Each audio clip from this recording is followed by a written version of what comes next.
Hi, my name is Michael Madrigal. I'm one of the staff members here at Iglesia del Pueblo. I work a lot with our organization called Community, and we're doing a lot of work with people in this area. I don't know if you know much about this area, but here in our church, just south of our church, our ministry is the border, about 5 miles from the river. And through this area we have several people that come through this church who have just crossed over, and we've been able to meet and hear some incredible testimonies. One in particular testimony that I would love to share with you is a man in his 40s that crossed over from Veracruz, Mexico. Veracruz to the border is maybe 11 hours or so. I'm not exactly sure how far it is from Veracruz to the border. But it took him 21 days to get from Veracruz to the border of Mexico.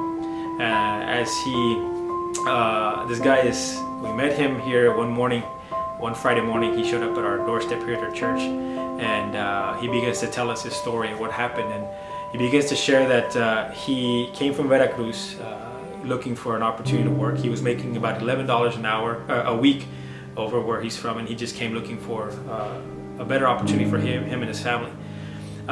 He shows up here at our doorstep and begins to tell us about his ordeal, and it took him 21 days to get from Veracruz to the border. And when he gets to the border, he's faced with cartel, and they divide him and his niece up. They split him apart, and the cartel takes this gentleman and they take him outside the city. And outside the city, they're trying to extort more money. And he begins to tell us how they begin to beat him. They begin to try to force them to pay out more money so that they can get to where they need to get to. And he's held there for several days in the heat and little food.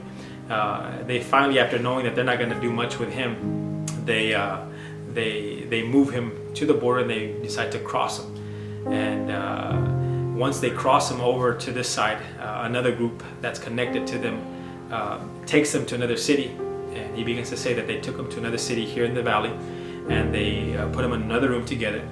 And he says they took me, and they knew that I didn't have any more money to give. And he says that they isolated him into a room. He says when he opened that door in that room, he says that he saw it was just a room full of blood, latex gloves, and surgical knives. And when he saw that, he says that his heart dropped, and he thought that was the end. And the guy that throws him into that room says, if you have a God, and if you have any God, you better pray, because that's the only one that's going to be able to save you. And he began to say, he says, you know what, I lost faith in God several years ago. My 11-year-old daughter died and was very sick, and I wasn't living a clean life. I wasn't living a life that was right before God.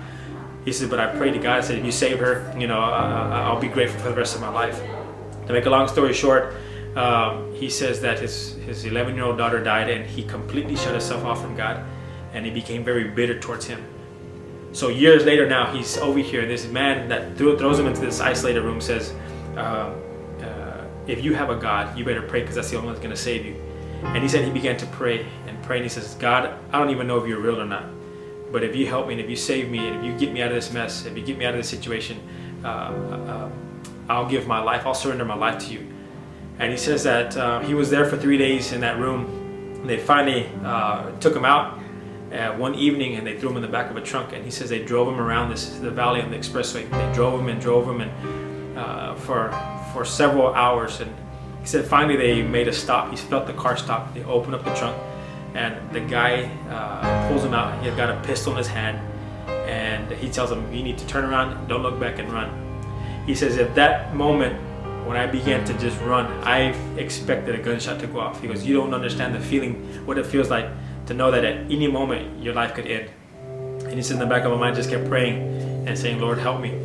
He says he ran as fast as he could in the dark, and he came to this canal that was about 25 feet long or wide. And he says he didn't know how to swim, so he just dove as close as he could to the edge of the canal. And it looked, I guess, to the other people, it looked like he had dove into the canal. They took off. He says, when I saw they take off, I took off running the opposite way as fast as I could, and I ran as far as I could. And once he gets to this huge tree, he says he climbs this tree, he holds on, And he says he stays there the night holding on and just being paranoid and terrified of every little noise that he heard. When he finally begins to, when it becomes, the light starts coming out, the sun starts coming out, he says he gets down, he begins to look around and ask to see where he's at, and no one really wanted to help him. And one particular person says, you know what, there's a place that can help you. There's a church down the road. If you go to that church and wait for them there, they'll be able to help you. And he says, and that's how I'm here. That's why I'm here now. I'm here and this is what I've been through. And he says, you know what, now I want to go back. I faced death 3 or 4 times, and you can't imagine what it's like. And he was extremely terrified, but at the same time, he was extremely grateful. At the end of the whole ordeal, we got up and we were able to pray with him, and we were able to lead him to Christ. And he says that this whole ordeal, maybe the purpose of this whole ordeal was so that I could regain faith once again in God. And he says, and as of this day, that now that I'm here, I can tell you that my faith in God has been rebirthed. I once again have faith in God, because it was only Him that was able to get me through what I went through, and I can still be here standing telling you what happened to me. And he says it was a horrible ordeal, but if it meant that I was able to see the hand of God in my life, he goes, it was well worth it. And so we're just extremely grateful for this testimony. You don't hear many testimonies like this, but this testimony is as hard as it may sound, and as difficult it is to hear. If you can know that God does work things for the good, and you see that in this case that faith was reestablished, his faith was increased, and a life was changed. He received Jesus Christ into his heart, and so we're just super grateful for that opportunity that God allowed us to be able to hear and to share, and to be able to lead this young man, or this gentleman to the feet of Christ. So we don't know where he is now. We don't know where he might be, but we do know that we know where he will end up now, right? There's an eternity waiting for him, and we know that he's now brother in Christ, and that's there's no greater price, and there's no greater reward than to know that somebody through this whole ordeal was able to see Jesus, and was able to see God, and was able to believe.